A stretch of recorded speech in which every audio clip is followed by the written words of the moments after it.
Essa história do desemprego em alta como está, infelizmente, faz com que nós tenhamos medo até de descansar. Você pensar, vou tirar férias, vou pedir férias no meu trabalho, será que vai ter alguém no meu lugar na volta? Tem alguns postos de trabalho que necessitam de uma substituição, porque às vezes você trabalha em algo que o povo consegue se virar sem você nesse período, mas tem algumas funções que são essenciais e que você precisa ser coberto por alguém. E aí é que entra esse pavor. Fábio estava pesquisando, conversou com, o Jacques estava pesquisando, conversou com o Fábio tem uma escola de música livre e eu quero saber como é que vocês fazem essa ligação. Fábio, tudo bem? Seja bem-vindo também aqui. Jacques, uma alegria te receber de volta. Eu que agradeço o convite, obrigado. O que é que a música tem a ver com o meu medo de perder o emprego? Por favor. Na verdade, a música ela não tem a ver com medo. O medo, ele é algo que é positivo de uma certa forma, né? Mas uma das coisas que as pessoas acabam não sabendo, mas o medo é uma coisa de evitar que algo ruim possa acontecer. Mas você acha que o medo ele está inteiramente ligado à falta de competência, por exemplo, a pessoa acha que poderia ser melhor e não é, por conta disso ela pode perder o emprego, ou uma insegurança mesmo por conta do mercado de trabalho que está ficando cada vez mais afunilado? Eu acho que é uma soma, né? Eu acho que os profissionais, muitos estão acomodados, muitos têm esse medo de perder, porque pode entrar um substituto melhor do que ele. O chefe pode descobrir que você deixou muitas coisas pendentes no seu período de férias. Então, assim, ou que encontra uma pessoa melhor, ou que não precisa de você, já que as empresas estão cada vez mais reduzindo, né, profissionais. Então, o medo, eles são diversos, depende muito da sua posição, da sua autoestima no momento, mas o principal fator é a falta de segurança, é a falta de uma motivação intrínseca. E é nesse momento que o profissional ele precisa ter alguns cuidados. E esse medo, ele se dá para as pessoas normalmente que já têm um cargo mais elevado e que é um cargo de chefia, porque as chefias também estão ficando cada vez, os chefes estão sendo eliminados, os diretores, tem o supervisor, papá. Ou é de um modo geral, até a pessoa que trabalha na limpeza também tem o mesmo medo que aquele que é diretor? Então, o medo principal é quem está no operacional. Mas em cargo de gestão, liderança, também existe. Só que ele é menor, porque o líder, para ser substituído, não é algo tão fácil. Então, você não consegue eliminar um gestor de um dia para o outro. Tem toda uma transição. Então, eu acredito que o medo maior seja em cargos de operação, atendimento, recepção, na área administrativa, financeira, vendas, bastante. Até porque vendas é algo bem, não só oscila demais, mas também tem aquela preocupação, porque não é uma coisa fixa, né? Não é algo fixo, né? E depende de resultados. Se você sai 20 dias, se ficar sem resultado 20 dias, você não ganha comissão e a empresa pode achar um outro profissional que produza melhor do que você, até por causa do início, né? A pessoa entra com mais gás, mais motivação e consegue, muitas vezes, ou por sorte ou competência, um resultado maior do que o seu naquele período. E onde o Fábio entra nessa história? Daí são os resultados da música, onde que eu, fazendo consultoria em escolas de música, foi onde que eu conheci o Fábio, que hoje é um grande profissional e amigo. O Fábio ele tem uma formação também em PNL, Programação Neurolinguística. Ele faz atendimento de PNL para os seus alunos. Certo. Nas música 3 inclui escolas. Instrumentos também, tudo, Fábio? Sim. Canto, instrumento, tudo. Tá. Canto e qualquer instrumento musical. E o canto, a voz, é um instrumento que poucos falam. De trabalho também, né? De trabalho. Eu vou estudar ou instrumento musical ou canto. Não, a voz é o nosso instrumento de trabalho, né? E o que você percebeu ao longo desse... Quanto tempo faz que você trabalha nessa área, Fábio? São 10 anos. 10 anos. 10 anos. As pessoas que têm esse medo, elas buscam como uma forma de melhorar até a autoestima e a segurança, a música, para o quê? Para soltar esses medos, vamos dizer assim? Sim, sim, sem dúvida. Uma das fontes do medo é não saber o que fazer, né? Ou saber pouco. Então, existe o medo de palco, por exemplo, né? A timidez, que a música ela vai consertando isso automaticamente, né? Mas o principal que eu vejo para os profissionais e isso que a gente citou antes, é que o profissional que faz música, que estuda a música e tem a música como hobby, de certa forma, ele está eliminando os hormônios do estresse, ele está acalmando, ele está desenvolvendo e despertando a criatividade. Então, ele fica um profissional mais preparado para o dia a dia, né? E, consequentemente, esses medos também vão reduzindo. Você tem casos concretos de pessoas que sentiram essa melhora e essa alta na autoestima, vamos dizer assim? Sim, sem dúvida. Conta um caso para mim, Fábio. Eu tenho o caso de uma moça que o terapeuta recomendou de vir fazer música, né, estudar música. Hoje ela faz aula de canto com a gente, porque ela estava com problemas de baixa autoestima, saindo de um relacionamento, e o próprio terapeuta que recomendou, né?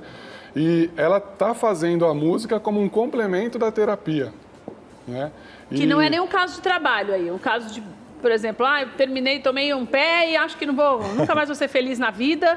É isso? Mais ou menos isso? Sim, mas ela também trabalha, então pode impactar no trabalho se ela não cuidar. Não, atinge diretamente, né? Porque se você está infeliz, acaba... Sim. Essa faixa, essa linha é muito tênue, né? Na verdade, as pessoas, elas não separam.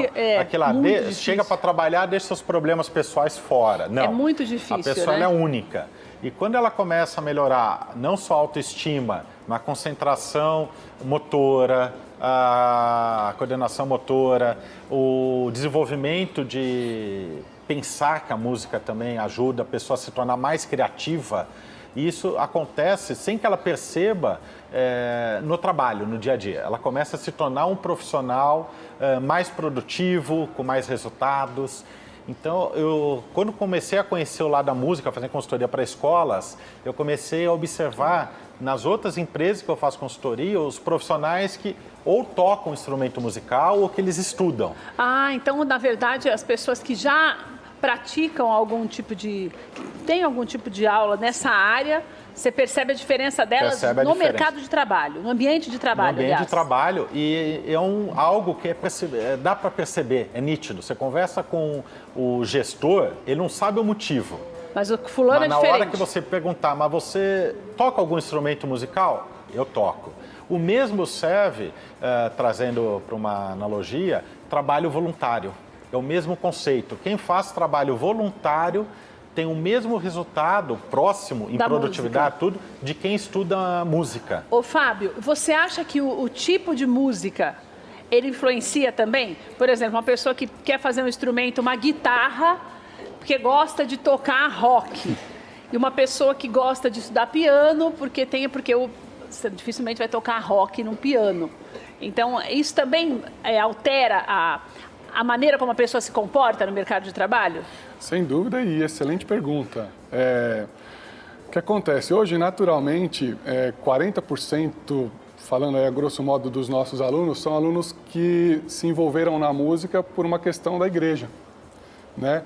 Então, olha só a diferença. O aluno está estudando a música e tem os benefícios de estudar no instrumento musical, mas, ao mesmo tempo, ele está resolvendo ali uma situação de espiritualidade. Ele está levando o grau de espiritualidade, né? De certa forma... porque tem que ser algo que te deixe mais calmo, né? Exatamente. Você vai fazer uma aula de guitarra, para tocar rock, para você descarregar todo o seu nervosismo. Mas isso pode não te dar um crescimento profissional como você deveria ter, Mas isso depende. Depende da sua profissão, depende da política da sua empresa. São vários fatores do seu temperamento. É por isso que muitas escolas de música, na sua maioria, tem uma aula para o aluno conhecer o professor, conhecer o instrumento e ver se aquilo que ele deseja. Seria a primeira sessão de uma terapia, vamos chamar assim, fazendo mais uma analogia. Mas o que nós temos que pensar é o seguinte: eu, por exemplo, se eu não gosto de academia, fazer ginástica para descarregar minhas energias, talvez um curso de bateria ele me dê aquela sensação de tirar as energias negativas, conseguir. Já o piano é algo mais intelectual, um dos instrumentos mais completos que existe, porque trabalha tudo. Então, tudo para um gestor, por exemplo, um executivo, eu recomendaria ou bateria ou piano. E olha, não tem idade não esse negócio. Tem idade, você fala assim, lógico, a gente começa, eu estudei piano há muitos anos, a gente começa a estudar quando é criança. Sim. Mas não significa que você que é mais velho também não possa começar a praticar. Porque o estudo faz com que você chegue onde quer que você queira. Essa que é a verdade, e falando né? A dedicação também, né? Falando em medo de sair para as férias, né? O estudo é uma coisa importante. Aproveitar suas férias para se qualificar. Aproveita o momento de crise, está difícil viajar o período todo de férias. Geralmente a gente consegue viajar uma semana, 3 dias. Pega o resto. Recentemente eu fiz uma palestra para quase 1000 pessoas e no final 3 participantes me perguntaram: Jacques, o que eu preciso fazer para ser melhor do que meus colegas na mesma empresa? Eu falei: estude mais do que eles estudam. Então, se você quer perder o medo de sair de férias, uma das dicas é busque qualificação, seja no que você faz profissionalmente ou na sua vida pessoal. As empresas, elas estão buscando pessoas que sejam proativas. Trabalhe para ser melhor. Trabalhe para ser melhor. Segundo, deixe tudo pronto para sair de férias. Então, se organize. Da mesma forma que organizando nossa casa, geladeira para nada estragar, eu tenho que organizar meu ambiente de trabalho para sair de férias.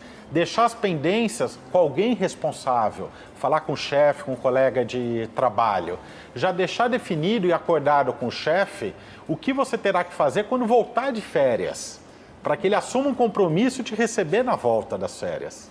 Porque daí o seu estresse no período de férias deixa uma pontinha para o final, para a volta, né, Fábio? Deixa uma pontinha para a volta ali, entendeu? Então, essas são uma das dicas, né, algumas, para que você consiga eliminar seu medo de sair de férias. Olha, para você que trabalha com vendas... Aliás, na verdade, todos nós trabalhamos com vendas. Porque se você não vende algo, você tem que vender a sua imagem para mostrar que você é melhor do que aquele que concorre à mesma vaga. Deixa eu deixar o livro do Jacques aqui para você, é um dos livros que ele tem. Tem também esse do Face, que eu te falei, que é o livro de bolso, que é super legal e que você também tem a oportunidade de conhecer melhor lá no Jacques Greenberg.com.br. E também tem esse livro aqui, tem o Face, Palestrante Jacques, e também o telefone 3280-3636. Jacques, adorei. Fábio, obrigada por vocês estarem aqui. Obrigada, viu, querido? Eu que agradeço. Uma alegria ter vocês aqui. Obrigado.